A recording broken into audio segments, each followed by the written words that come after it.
I'm very pleased to be presenting City of Mandurah recycled water for public open space, and we're focused on Managed Aquifer Recharge, which has been mentioned today quite a bit. I'll just go to the next slide. Okay, so I'll be discussing the water supply risks for Mandurah. What is Managed Aquifer Recharge? Why is MAR, well, call it MAR for now, of interest to the city? The timeline, so progress so far, and the 3 recycled water schemes within our catchment, and just some conclusions and next steps for the City of Mandurah. So yeah, just by the Indian Ocean and the estuary. One of the biggest risks is saline intrusion. So emphasising saline intrusion on our relatively skinny peninsula, which extends for about 50 kilometres. We need to overcome that barrier, saline intrusion. And after this presentation, you may want to come down to Mandurah. Some of the photos that I'll be presenting look just fantastic. So yeah, just emphasising saline intrusion here as well. The Indian Ocean impacting, well, our shallow aquifers and our leadable artesian aquifer. And you can really see it in this diagram. So a big thank you to Department of Water and Environment and Regulation. So we've got the Indian Ocean to the west, and the monitoring program has demonstrated that we have saline intrusion occurring this is in the shallow aquifer from the Indian Ocean to the estuary. So very thin freshwater lens in Mandurah that we really need to protect. It's a resource that we need to make sure we don't over-abstract because saline intrusion will continue. So we're focusing on Managed Aquifer Recharge, and there's obviously a few different methods. There's the injection, which is at the Beanyup plant through the Water Corporation, so direct injection and then abstraction. And then through the Water Corporation, there's also infiltration through water treatment plants, and that's what's occurring in Mandurah. So the infiltration basin, that's what we're focused on, which is recharging the groundwater, and then we're using bores to abstract. Quite simple, but and I have to say we're very lucky, but you do create your own luck, and we actually, as a city, we've had to find that this resource is actually happening in our catchment. And part of that is that we are well equipped to receive this water into the shallow aquifer. We've got sandy soils, the Tamala limestone, down to rough, doesn't always occur, but a clay layer. So we're really well set up for receiving extra water in our catchment. And that is one thing you need to look at if you do a hydrogeological study to determine if Managed Aquifer Recharge is right for you. So why Managed Aquifer Recharge? Well, our sporting membership at Mandurah is through the roof. We've got a really young demographic, and yeah, we can't have sporting ovals that are not fit for purpose, so we really need to look at alternative water.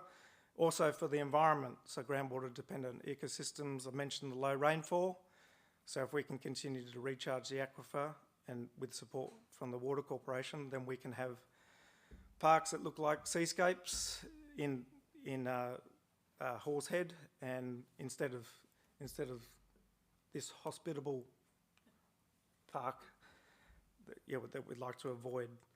So again, rainfall is likely to decrease, and just comparing costs between Managed Aquifer Recharge, tertiary treatment plants and potable water, it's really affordable for the city.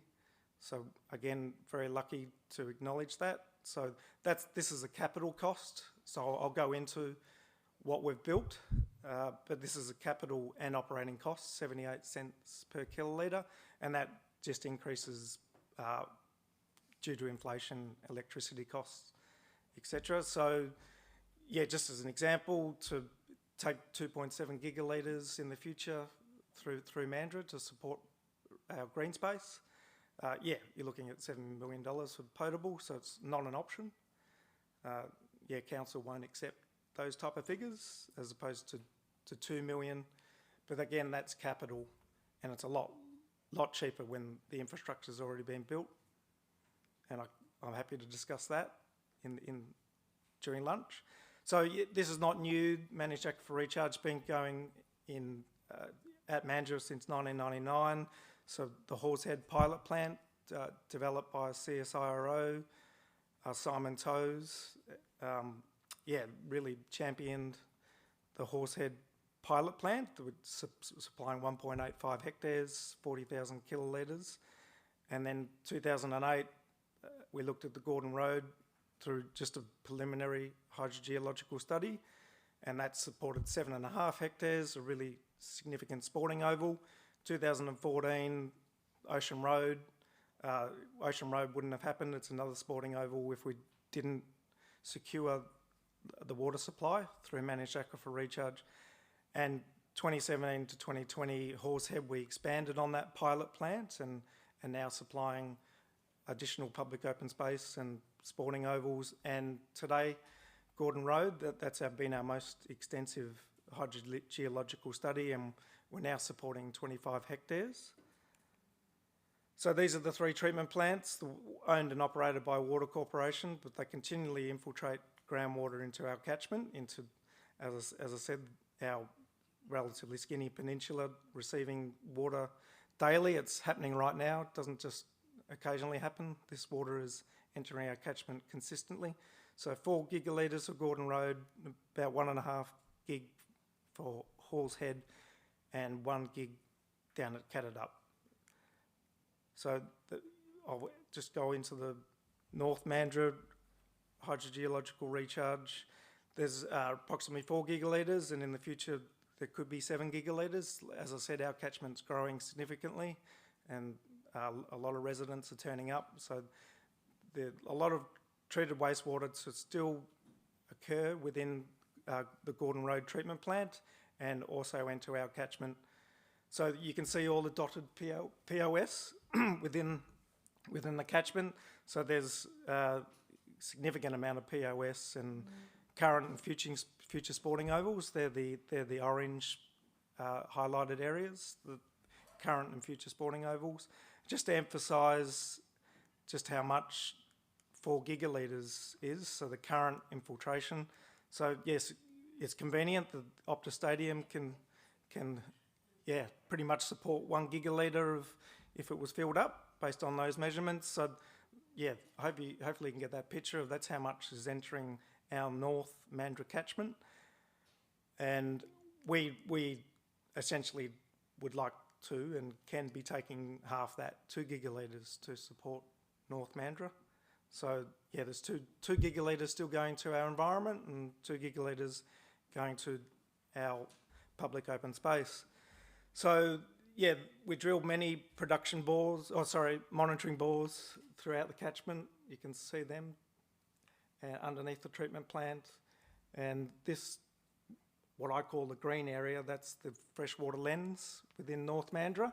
And the recharge from this treatment plant has travelled significantly. So this is west or east to west, and the recharge is 2.3 kilometres to the ocean and 1.3 kilometres towards our estuary. So significant recharge, and there's a great deal of mounding too. So there's about 1.2 metres rise above our groundwater underneath the treatment plant, and then that extends to hydraulic mounding where there's 20 to 10 centimetres of increase to the groundwater.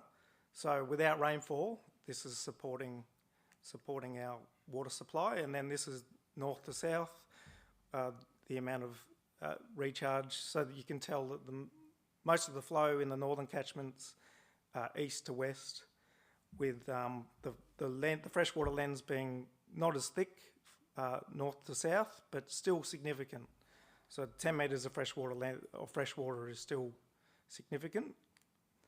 And so this is present, as I said. So this is the 20 centimetre recharge zone, or 10 and 20 centimetres, and that'll grow to 2050. So as the water continues to infiltrate into our catchment, it'll continue to be sustainable. And yeah, I'll just emphasise the point 2 again. This is the recharge, and that's what we've been licensed for with Department of Water and Environment. So they've licensed the city for 300,000 kilolitres to support public open space. So I'm happy to talk to hydrologists in the room, but we wouldn't really pump much more than the 20 centimetres through the Kona Depression. So that's pretty much why we've been licensed for the point 2. We haven't been licensed for the point 1, the 10 centimetres. So hopefully in the future. And the water quality, we know when we're taking the recharged water, we generally have fresh water, 430 for total dissolved solids, where fresh water is about 50 to 150. So we're always pleased to, this is fit for purpose water with Department of Health guidelines, less than 10 for E. coli. So I'll just go through a few pictures. So this is the Meadow Springs sporting oval, and it's being supported by the treatment plant. It's just over the road. Outside the zone, Bruce Creswell, I'd just like to point out the amount of trees that have been retained. So that's the legacy of my coordinator. So there's, throughout these pictures, there's tree retention and a green space, and lakes, irrigation lakes, Chester Park, Pebble Beach, treescape, Pinehurst, the Quarry Park, beautiful park, within the recharge zone, and the one we've just recently delivered, the Kangaroo Pool Park, recently upgraded, so that's 1.8 kilometres away from the recharge, and this park has been hydro-zoned and with an active space, and we found that there was 10 metres of fresh water underneath. So again, 1.8 kilometres from the treatment plant, but a significant freshwater lens. And now we're still concentrating on the Halls Head treatment plant. There's preliminary hydrogeological study completed here, where our groundwater is being recharged. We're not perfect, so we've got to get to many other parks in Halls Head. We're delivered parks in seascapes and a major sporting oval, but we need to deliver this water to many other public open space. And the Dawesville Recycle Water Scheme, that's running perfectly at the moment, and we're delivering 43,000 kilolitres to another major sporting oval. So this is the infrastructure that we've created, storage tanks and abstracting from the recharge water really close to this plant, which is working out again perfectly. And with 1.3 kilometres of purple pipe, we've had developers joining in on this recycled water, which is fantastic to see. And really just the conclusions that this Managed Aquifer Recharge is suitable for Mandurah. It's suitable for the Swan Coastal Plain. Again, we're really lucky to be receiving this amount of water, but we're certainly taking advantage of it, and we'll continue to do that. Thank you.